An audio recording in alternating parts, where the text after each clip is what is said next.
বিমান থেকে নামার আগেই তরুণ ছেলেটির হাতে চুপি চুপি একটি কাগজ গুলে দেয় কং জিয়ে। খুলে দেখে এটা আসলে একটা ইউচ্যাট নাম্বার। সে মনে মনে ভাবে, তাহলে কি কিং জয় আমার প্রেমে পড়ে গেছে?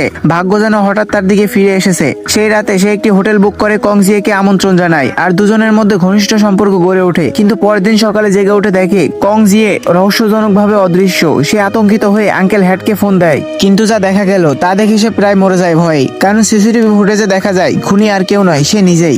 সবাই ভাবে কং জিয়েকে সে হত্যা করেছে। রাগের বশে কং জয়ের বাবা মা সরাসরি তাকে ছুরি মেরে হত্যা করে। মৃত্যুর মুহূর্তে সে বুঝতে পারে না আসলে কি ঘটলো তার সাথে, কিন্তু হঠাৎই সে দেখে নিজেকে আবার সেই দিনের বিমানে ফিরে এসেছে। আমি তো মরিনি। তখন সে সিদ্ধান্ত নেয় এবার সবকিছুই বুঝে বের করবে কে কিং জয়কে হত্যা করেছে। সে লক্ষ্য করে কিং জয়ের আশেপাশের প্রতিটি মানুষই সন্দেহজনক। একজন মোটা লোক কিং জয়ের সঙ্গে কথা বলছিল, তোমাকে কি ইউসেট অ্যাড করতে পারি? কিন্তু কিং জয় বলে, আমার পছন্দের মানুষের 20 লাখ টাকার ফ্ল্যাট আর 10 লাখ টাকার গাড়ি থাকতে হবে। সে সরাসরি প্রস্তাব ফিরিয়ে দেয়। ছেলেটি ভাবে এবার দূরে থাকা ভালো, তাহলে বাঁচবো। কিন্তু সত্য জানার জন্য আবারও কং জয়ের কাছাকাছি যায়। এবার সে শুরুতেই বলে, আমি ধনী নই, কিন্তু আমি সত্যবাদী। কিং জয় হেসে বলে, তাতে কি, আমি আজ 5 লাখ টাকার লটারি জিতেছি। ছেলেটি চমকে ওঠে, তাহলে কি কং জয়ের মৃত্যুর কারণ এই লটারির টাকা? সবকিছু একসাথে মিলাতে শুরু করে। তখন ছেলেটি বলে, আমি পুনর্জন্ম প্রাপ্ত, আগামীকাল তুমি মারা যাবে এই ঘরেই। মেয়েটি ভাবে এটা মজা, কিন্তু ছেলেটি তার প্রতিটি কাজ বলে দেয়। সকালে সে কখন উঠেছে, কি খেয়েছে, এমনকি কোন পানীয় সে পছন্দ করে না,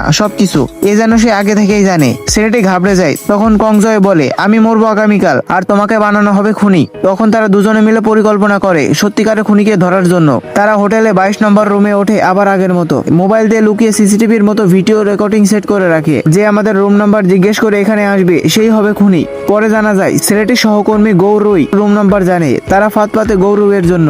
আর ছেলেটি আগে থেকেই তাদের কথোপকথন রেকর্ড করে রেখেছিল, যাতে বাইরে থেকে মনে হয় তারা এখন রুমেই আছে। সবশেষে কং জয় হাসি মুখে বলে, তুমি সত্যি অসাধারণ, কাল সকালে সব ঠিক হয়ে যাবে। ধন্যবাদ আমার জীবন বাঁচানোর জন্য।